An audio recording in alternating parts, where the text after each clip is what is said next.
Good day friends, this is Rahul Munshi और स्वागत है आप सभी का मेरे इस YouTube channel study with Rahul Munshi में। और काफी दिन हो गए हैं कोई भी वीडियो अपलोड किए हुए, तो अब से कोशिश करूंगा कि रेगुलर बेसिस पे सारा का सारा वीडियो टाइमली अपलोड किया करूं। तो आइए शुरुआत करते हैं आज हम लोग अपने इस वीडियो से। जैसा कि आप लोगों को स्क्रीन पे दिख रहा होगा कि आज हम लोग अपने इस वीडियो में करंट अफेयर से रिलेटेड जो भी इंपॉर्टेंट पॉइंट्स है इस मंथ का, स्टार्टिंग फ्रॉम 15 16 17 ऑनवर्ड्स, उसको हम लोग कोशिश करेंगे अच्छे से कवर करने का। देखिए, ये जो पॉइंट्स हैं ये UPSC point of view, SSC point of view, या आने वाला कोई एनटीपीसी एग्जाम, रेलवे या बैंकिंग, उससे रिलेटेड बहुत ही इंपॉर्टेंट है। तो कोशिश कीजिए इन सभी पॉइंट्स को बहुत अच्छे से अपने दिमाग में कहीं फिट कर लीजिए, ताकि एग्जाम में जब कभी आए तो आप उसको अच्छे से अटेम्प्ट ले पाओ। आइए शुरुआत करते हैं। जैसा कि कल आपने देखा कि टीम इंडिया क्रिएट्स हिस्ट्री, जो टेस्ट क्रिकेट मैच चल रहा था ऑस्ट्रेलिया में, टीम इंडिया ने उस पूरे सीरीज को 2-1 से जीत लिया है। तो ये एक बहुत ही अच्छी न्यूज है, मतलब टीम इंडिया के लिए। आप समझ सकते हो, Australia first defeat in 32 years, मतलब 32 साल में पहला ये ऑस्ट्रेलिया का डिफीट हुआ था फोर्ट्रेज में। तो कितनी बड़ी उपलब्धि है ये टीम इंडिया के लिए। इसको बॉर्डर गावस्कर ट्रॉफी भी कहते हैं। और जैसा कि शुरुआत में लग रहा था कि टीम इंडिया मतलब 4-0 से व्हाइट वॉश हो जाएगा, लेकिन उसके बाद टीम इंडिया ने एक बहुत ही अच्छा अपना प्रोग्राम बनाया और मतलब इस पूरे के पूरे सीरीज को अपने नाम कर लिया। तो यहाँ पर आपने देखा कि पंत जो है, ऋषभ पंत, उन्होंने सबसे लास्ट ये मैच में कितना अच्छा अपना परफॉर्मेंस दिया, और कह सकते हैं कि उन्हीं के बदौलत टीम इंडिया इस पूरे सीरीज को 2-1 से जीतने में सफल हुई है। तो ये हमारा फर्स्ट पॉइंट था। सेकंड पॉइंट अभी हम लोग देखते हैं। Task force on marriage act submits report to PMO. देखिए, अभी ये कोशिशें चल रही हैं कि जो मैरिज एक्ट है, जो मैरिज के लिए, जो शादी के लिए जो एज होती है, उसमें बदलाव लाने का। तो उसके लिए एक टास्क फोर्स बनाया गया था। उनको ये जिम्मेदारी दी गई थी कि आप सभी पॉइंट्स को अच्छे से समझें और उसके बाद में अपना एक रिपोर्ट प्रिपेयर करके पेश करें। तो टास्क फोर्स ने एक अपना रिपोर्ट बनाया है, और ताकि वो ये देख सके कि अगर वो लोग शादी की जो एज होती है, स्पेशली विथ द फीमेल्स, जो फीमेल्स की जो मैरिज एज होती है, जो 18 ईयर्स है एज पर लॉ, उसको अगर हम लोग चेंजेस कर रहे हैं तो उसमें क्या क्या कुछ पॉजिटिव देखने को मिलेगा और कुछ नेगेटिव देखने को मिलेगा। देखिए, जब कभी कुछ बदलाव होता है ना, तो यही सोच के किया जाता है कि उसमें अपने को कुछ पॉजिटिव मिलना चाहिए, ठीक है। तो the task force was set up to relook at the age of the marriage for women, has submitted its report to prime minister's office, PMO को ये सौंपा गया था, and the ministry of women and child development. अभी क्या है, the minimum age of marriage is distinct from the age of majority. देखिए, जब कभी कोई कोई लड़का होता है या कोई लड़की होती है, अगर उनका एज 18 वो लोग क्रॉस कर जाते हैं, तो फिर वो लोग मेजोरिटी कहलाते हैं, वो माइनॉरिटी में नहीं रहते हैं, ठीक है। माइनर, मेजर जो हम लोग देखते हैं ना, तो इसी तरह से ये वो केवल एक दर्शाता है कि उनका एज 18 से क्रॉस हो गया, तो वो मेजर है या माइनर है। लेकिन जब शादी की बात होती है, तो जहां पर शादी की जो मिनिमम एज होती है, लड़कियों के लिए 18 साल रखा गया है, लड़कों के लिए वो 21 साल रखा गया है। तो ये एक तरह से कहीं ना कहीं जेंडर बायस है। तो इसी को सिमिलर प्लेटफॉर्म में लाने के लिए ये कोशिशें की जा रही है कि अब से लड़कियों की एज की, शादी की जो एज है, उसको भी क्यों ना हम लोग 21 कर दें, बढ़ा दिया जाए उसको 3 साल, ठीक है। And individual attains the age of majority at 18। जैसे हमने देखा कि अगर वो मेजर है या माइनर है, ये हम लोग तब पता करते हैं, कैसे पता चलता है कि वो 18 ईयर्स उनका हो चुका है कि नहीं हो चुका है। और ये कौन डिफाइन करता है? ये डिफाइन करता है इंडियन मेजोरिटी एक्ट 1875। प्लीज इस एक्ट को याद रखिए। अभी हम लोग देखते हैं कि task force on marriage act जो है वो, why is the law being relooked at, मतलब क्यों इसका जरूरत क्या पड़ा कि भाई इतने सालों से तो सब कुछ ठीक ठाक चल रहा था, लेकिन अभी उसका जरूरत क्या पड़ गया कि इसको मैरिज एज जो है, जो उम्र होती है, उसको क्यों इस तरह से चेंजेस करने का जरूरत पड़ा। From beginning in gender neutrality to reduce the risk of early pregnancy among. देखिए, अभी क्या होता है कि जिन लड़कियों की जैसे शादी की एज होती है 18 साल, अभी घर वाले, बहुत सारे घर वाले ऐसे कोशिश करते हैं कि 18 साल आते ही उनकी शादी कर दी जाए। तो अभी 18 साल की उम्र में अगर किसी लड़की की शादी की जा रही है, तो और वो अगर प्रेग्नेंट हो जाती है, तो उसके लिए भी एक खतरा हो जाता है, क्योंकि अगर अर्ली एज में कोई लड़की प्रेग्नेंट हो जा रही है ना, तो उनके हेल्थ के लिए भी एक बड़ा खतरा है। तो इन सभी चीजों को देखते हुए ये सोचा जा रहा है कि क्यों ना अगर हम लोग 21 साल उसको कर दें, तो वो 21 साल के बाद जब उनकी शादी होगी तो वो हेल्दी रहे, और मतलब प्रेग्नेंसी के टाइम पे भी उनको कोई प्रॉब्लम नहीं हो। तो अर्ली प्रेगनेंसी अमंग वुमेन देखने को मिल जाता है। There are many arguments in favour of increasing the minimum age of the marriage of women. अभी क्या है देखिए, अर्ली प्रेगनेंसी होने से क्या होता है, increased child mortality rates. Child जो शिशु मृत्यु दर जो होती है, चाइल्ड मोर्टेलिटी रेट, वो बढ़ने की चांसेस बहुत ज्यादा रहते हैं। प्लस क्या होता है कि इसका जो इफेक्ट है वो इसकी मदर के हेल्थ पर भी देखने को मिलता है। तो ये सब चीजों को, क्योंकि देखिए इंडिया बहुत ही शुरुआत से फाइट कर रहा है कि अपना child mortality rate, maternal mortality rate को कम से कम किया जा सके। मतलब कि जिस शिशु की अगर कोई ऐसा शिशु है जिसकी मृत्यु जन्म से, वो लोग ये भी देखते हैं कि जन्म से वो 1 साल तक है कि नहीं, जन्म से वो 5 साल तक वो कितने ऐसे शिशु हैं जो जिंदा रहे हैं, प्लस वो प्रेगनेंसी के बाद कितनी ऐसी महिलाएं हैं जो स्वस्थ रहती हैं और वो जिंदा रहती हैं। तो इन सभी चीजों को लेकर के भारत सरकार हर कोशिश संभव कर रही है कि इस नंबर्स को कम किया जा सके। तो अगर ये चेंजेस अपने को देखने को मिलता है कि लड़कियों की शादी की उम्र 18 से बढ़ा के 21 साल कर दी जाती है, तो शायद ये कुछ नंबर अपने को कम हो। जो जो चाइल्ड मोर्टेलिटी रेट होता है या मैटरनल मोर्टेलिटी रेट होता है, ये कम होने के चांसेस रहेंगे। ठीक है। Also according to study, children born to adolescent mother, अगर देखिए स्टडी में ऐसा देखा गया है ना कि अगर किसी महिला जिसकी उम्र 10 से 19 साल है और वो किसी शिशु को जन्म देती हैं, where 5 percentage points more likely to be stunted, तो वैसे शिशु का 5% चांसेस ऐसा रहता है कि वो स्टंटेड हो सकते हैं, वो स्टंटेड होते हैं। इनफैक्ट स्टडी में ऐसा देखा गया है। स्टंटेड का मतलब क्या होता है, शॉर्टर फ्रॉम देयर एज, मतलब कि एज उनका ज्यादा है लेकिन जब आप उनको हाइट से देखोगे ना तो आपको लगेगा कि यार ये तो थोड़ा सा नाटा है या बौना है, तो ये इसको स्टंटेड कहते हैं। तो ये मतलब ये 5% ऐसा केसेस में देखा गया है कि कोई महिला अगर प्रेग्नेंट होती है, किसी शिशु को जन्म देती है, उनकी एज, उस महिला की एज 10 से 19 साल है, तो स्टंटेड होने का चांसेस ज्यादा रहता है। ठीक है। अभी हम लोग देखते हैं नेक्स्ट, हमारा आज का पॉइंट है GI tag sought to India's costliest mushroom. Mushroom हम लोग सभी को ही खाते हैं, खाने में बहुत ही टेस्टी लगता है।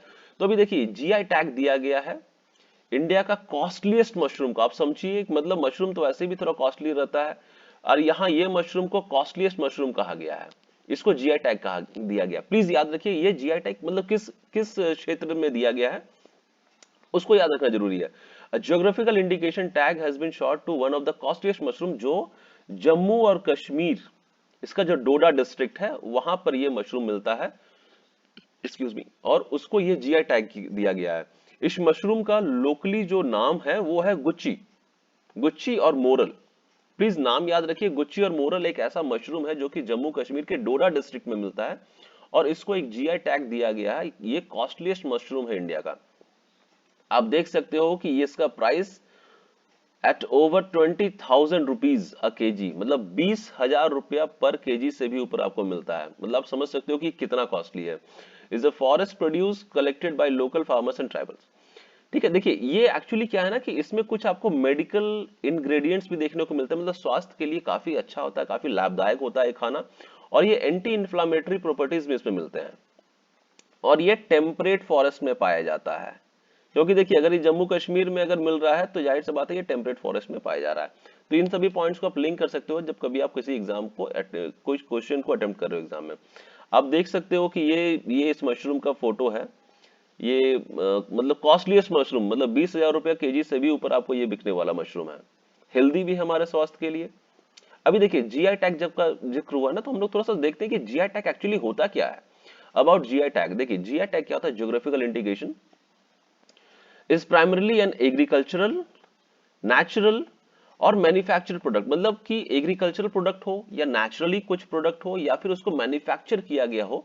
मैन्युफैक्चर इन द सेंस कि वो अगर हैंडीक्राफ्ट्स है या इंडस्ट्रियल गुड्स है, originating from a definite geographical territory. देखिए ये ज्योग्राफिकल टेरिटरी से इसको लिंक किया जाता है ताकि जहां से वो बना है, जहां से उसकी शुरुआत हुई है, वहां का नाम इसके नाम के साथ में जोड़ा जाता है, ताकि किसी भी तरह का कोई कस्टमर को कोई धोखा नहीं दे सके। अगर वो जैसे हम लोग देखते हैं ना दार्जिलिंग टी, मतलब अगर वो दार्जिलिंग टी है और वो मतलब कोई दूसरा बंदा कोई दार्जिलिंग टी के नाम से कुछ भी टी को नहीं बेच सकता है, क्योंकि जो दार्जिलिंग टी है उसी को ये नाम दिया गया है, वही का ये जीआई उसको मिला हुआ है।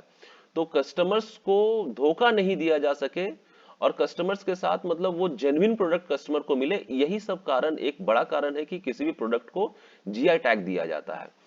अभी क्या है कि देखिए, who is registered proprietor of geographical indication, कौन है वो रजिस्टर्ड प्रोप्राइटर, कौन है? Any association of person, producers, organisation or authority established by and under the law. तो मतलब कोई भी ऐसा इंसान है या कोई भी ऐसा प्रोड्यूसर या कोई भी ऐसा ऑर्गेनाइजेशन है या अथॉरिटी है, उसको ये ज्योग्राफिकल इंडिकेशन मिल सकता है। बस बशर्ते ये है कि वो जो भी उनका चीज है वो कोई मतलब कहीं से चोरी नहीं किया गया हो, वो उनका खुद का हो। जैसे कोलकाता का रसगुल्ला, आप उसको देख सकते हो कि वो किस तरह से कोलकाता के नाम पे ही वो यूज में आता है। प्लस उस ये इसके इसके नाम पे कोई इसको धोखा नहीं दे सकता है। इसको लेकर के जो कोलकाता वेस्ट बंगाल का जो नेबरिंग स्टेट है उड़ीसा, उस पर भी ये हुआ था कि नहीं भाई ये रसगुल्ला तो उड़ीसा का है, लेकिन फाइनली कुछ चेंजेस, कुछ बदलाव के बाद में कोलकाता का रसगुल्ला को एक जीआई टैग मिला और उड़ीसा का रसगुल्ला को दूसरा जीआई टैग मिला। ठीक है। How long the registration of geographical indication is valid, कितने लंबे, अगर किसी भी उत्पाद को, किसी भी प्रोडक्ट को अगर ज्योग्राफिकल इंडिकेशन टैग दिया जाता है तो कितने लंबे समय के लिए दिया जाता है? अभी देखिए, is valid for a period of 10 years. Please याद रखिए, ये बहुत इंपॉर्टेंट है कि 10 साल के लिए वो वैलिड रहेगा। It can be renewed from time to time for further period of 10, और इसको रिन्यू भी किया जा सकता है और फिर वो रिन्यू होगा अगले 10 साल के लिए। In India, geographical indication registration is administered by the Geographical Indication of Goods Registration and Protection Act। ये एक्ट को याद रखिए। इंडिया में जब कभी जीआई टैग दिया जाता है तो ये इस एक्ट के अंदर दिया जाता है, geographical indication of goods registration and protection of act 1999, which came into force from with effect from September 2003। तो ये हमने कुछ जीआई टैग के बारे में देखा। अब हम लोग बढ़ते हैं हमारे नेक्स्ट पॉइंट की तरफ। हमारा आज का नेक्स्ट पॉइंट है डेजर्ट नाइट 21। ये थोड़ा सा आपको न्यूज में देखने को मिलेगा। क्या है ये डेजर्ट नाइट 21? यूपीएससी अपना शॉर्ट नोट्स में खास करके इस तरह से पॉइंट दे देता है, आपको 2-4 लाइन उसके ऊपर लिखना पड़ता है। तो desert night 21, it is a bilateral air exercise held between Indian air force and French air.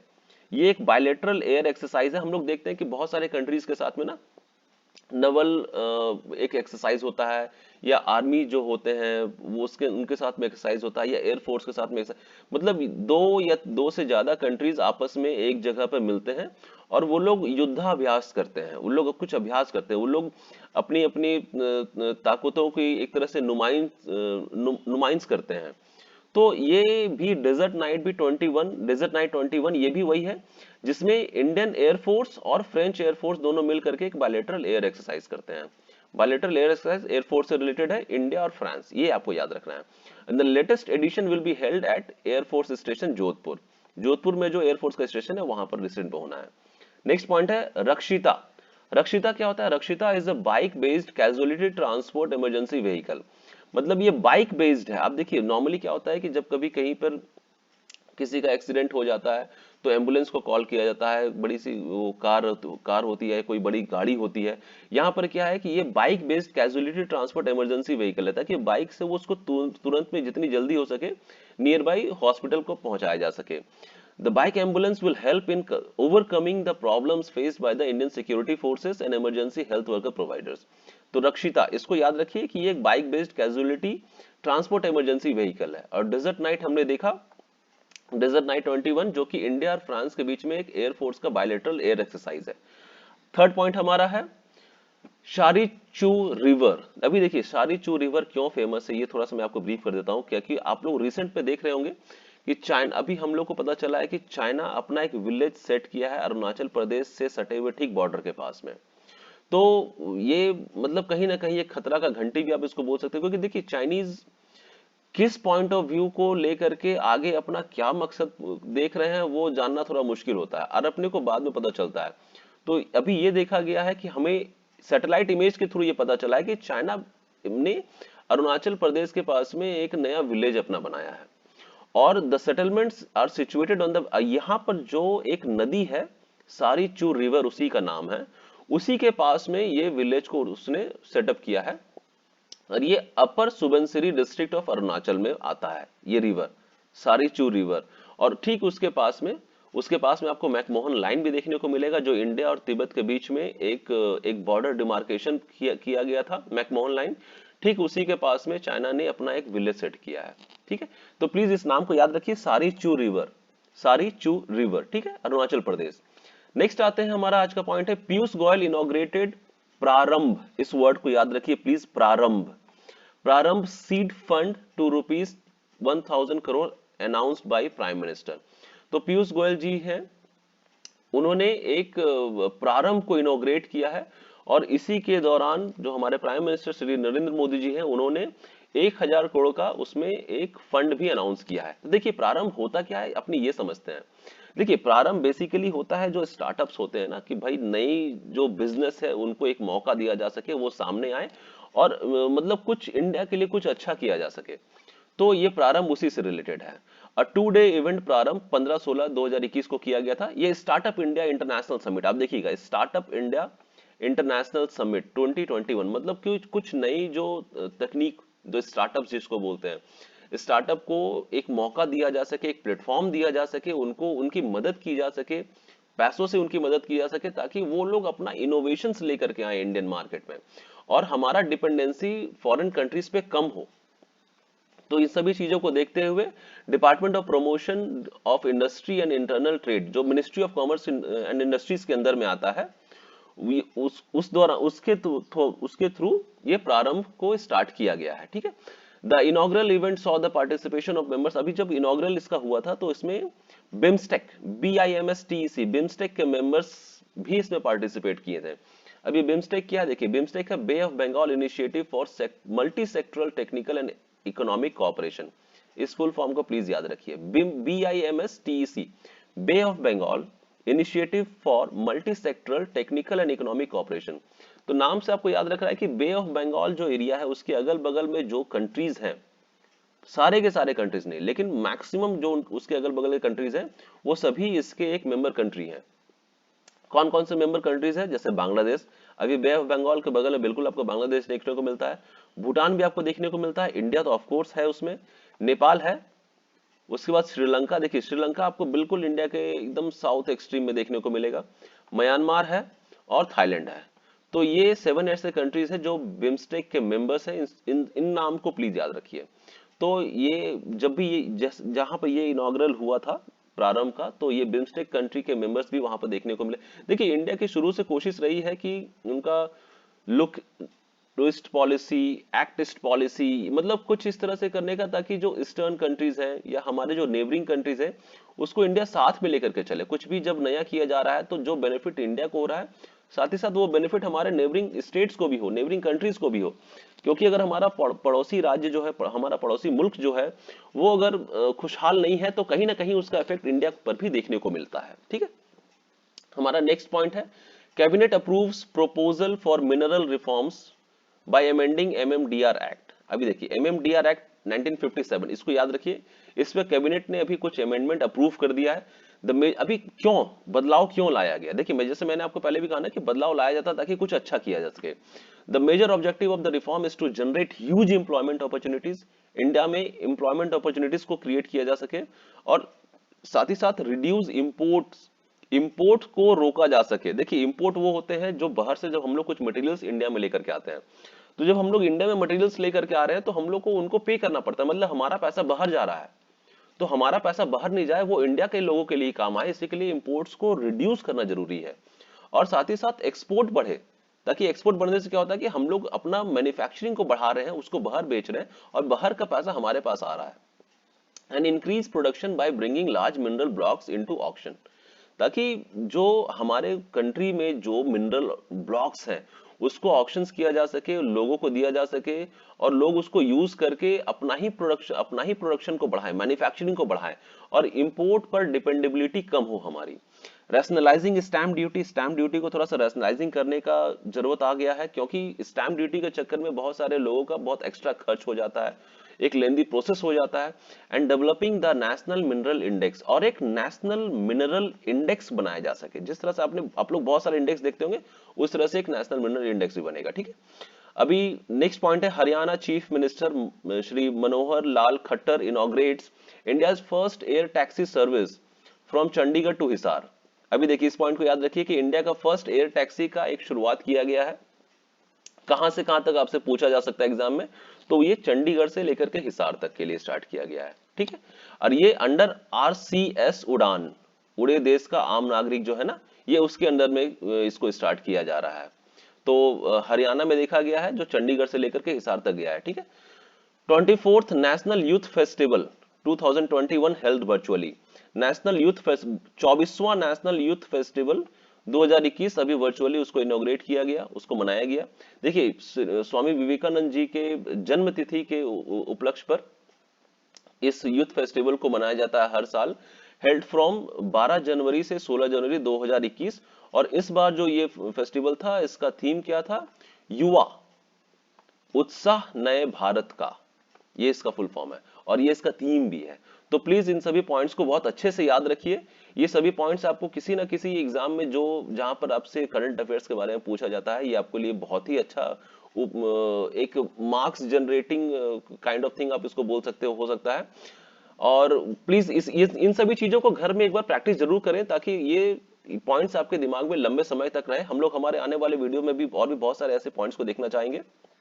अगर आपको मेरा ये वीडियो अच्छा लगा हो तो प्लीज मेरे वीडियो को लाइक कीजिए, मेरे channel study with Rahul Munshi को सब्सक्राइब कीजिए, ज्यादा से ज्यादा इस वीडियो को शेयर कीजिए ताकि मैक्सिमम स्टूडेंट को उसका बेनिफिट मिल सके। अपने घर में रहे, स्वस्थ रहे। Thank you so much.